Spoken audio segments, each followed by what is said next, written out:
Wow, what a good practice today. We're out there forever, highly competitive, both sides of the balls, a lot of good give and take, game-like situations.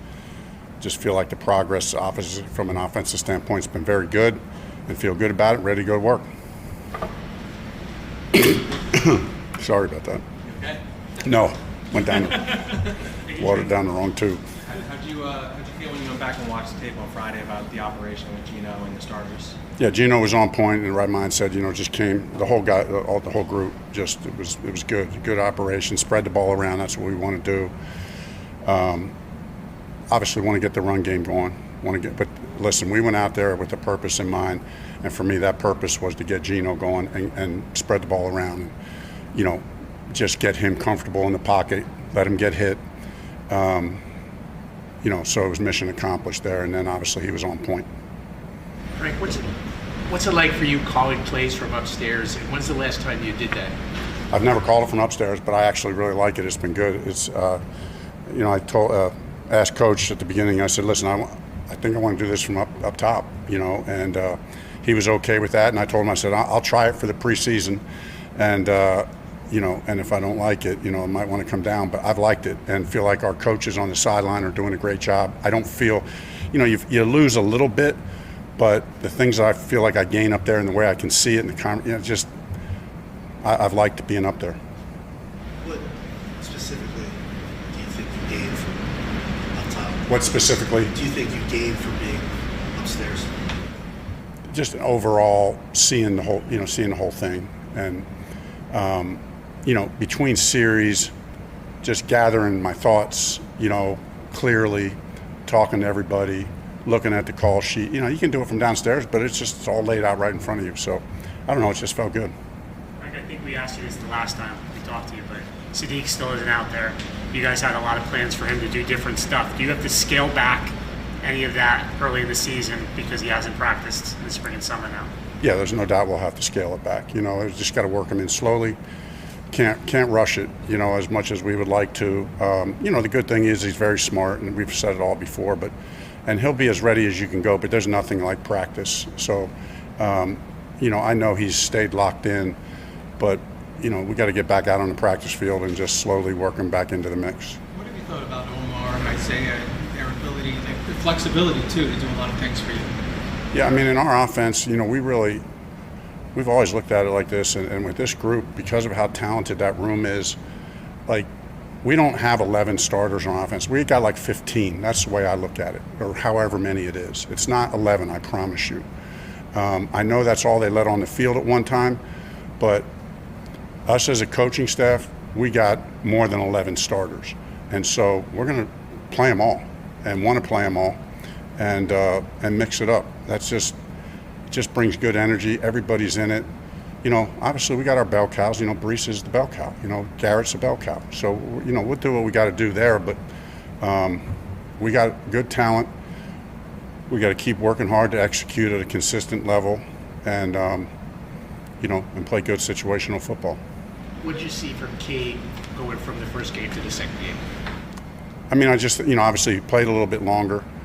So that was good.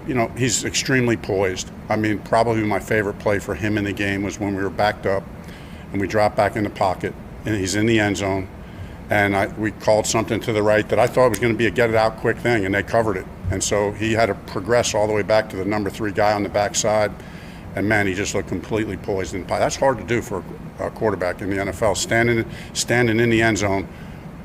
Number 1's not open. Number 2's not open. Okay, let me work back here to number 3, and I'm standing in the end zone. He did it like he's been doing it for years. So that was probably, for him, my favorite play. And so he's made good progress. I'm sorry if this was asked already, but Geno's mastery of the offense, has that allowed you to dive further into the playbook than you originally expected? Yeah, listen, I don't want to overstate it. I've already said a lot. Everything I said is even more true than I even thought it was.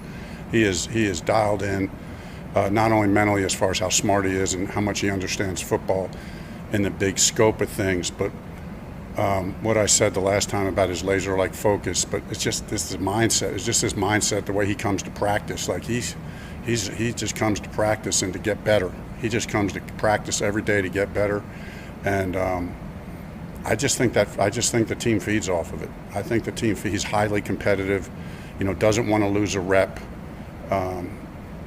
It's a good thing for our locker room and our guys. And, he's not the only guy out there. Obviously, we got a lot of good leaders on offense, I think, a lot of good young leaders, but he's certainly setting the tone. You, of all people, the importance of the backup quarterback and how he can help the starter and so forth. With Cade, you don't have like that experience that he could call on to help Geno. So how does he? Do you feel? Have you seen enough to feel comfortable with him in that role?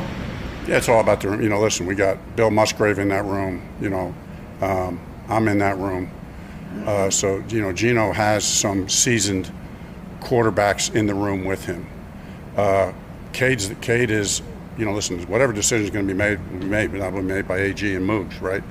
So, but Cade has done well. He's done well, and it's a really good dynamic in that room.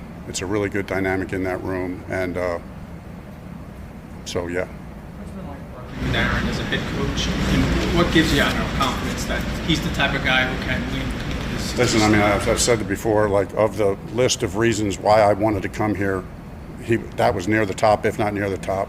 Belief in him and knowing him, but getting to know him as a head coach is off the chart. I've been around some really good head coaches.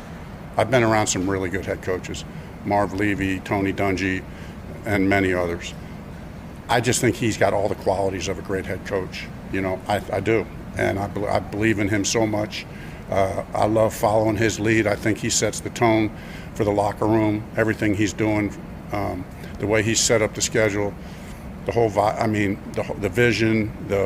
I don't know. It's been really good, and so that's just how I feel. It's personal to me. It really is personal to me with him. So I'm excited about this season and happy to be working for him. Okay, a couple more. What's it been like working with Seth Ryan? Seth has been great. Exceeded expectations. I knew when we interviewed him. He's worked with some people that I've worked with, and so we instantly connected from a schematic and philosophy standpoint. And then it's just a question of actually diving down into it together. And, that's been a process. But we're at a point right now where I have complete confidence, in him leading with the game planning, in-game, asking his opinion, between series or whatever. Hey, what do you think about the next third down? Or let's talk about this. Or what do you see? He's got a fast, quick mind. He understands football at a deep level. He understands. And we all know why, but he understands defensive football he really understands defensive football, and that really helps us. Frank, Hold on 1 second. Just 1, 2, and 3. Frank, we saw Keyshawn Johnson here last week. Just wondered what your memories were of being the quarterback for a rookie Keyshawn Johnson. He was the best. He was a rookie. I was in year 11, and I ended up playing a lot that year. And I kidded with him when I was here. We got to be very close, because I threw him the ball all the time. And I just told him, I said, I'm throwing it to you whether you're open or not. And I did, and he usually came down with it. Frank, you're not that far removed from college. What are your thoughts? What's going on with, you have guys who are in training camp now trying to go back to college. I know that's a very interesting question. But I would apologize. I got really no opinion on that. I'm locked in on what we're doing here. So, I'm not even sure I know about that stuff. Last one here. Frank, when it comes to how A.D. Mitchell carries himself in the meeting room today, he talked about how preparation is important to him.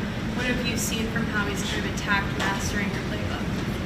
Yeah, he is a highly confident, but yet willing to learn, right? That's the key, right? You want to have a lot of confidence, but also have the humility to want to learn, and he's got that quality. To me, that's the it factor, when you have extreme confidence, but also have humility to balance it off, so you keep getting better. And that's the fuel that we want to fire up our engine, is just a constant quest to get better, and he's got that. He works hard, and we just need that to be contagious on all the offense for all of our team, and we'll be okay.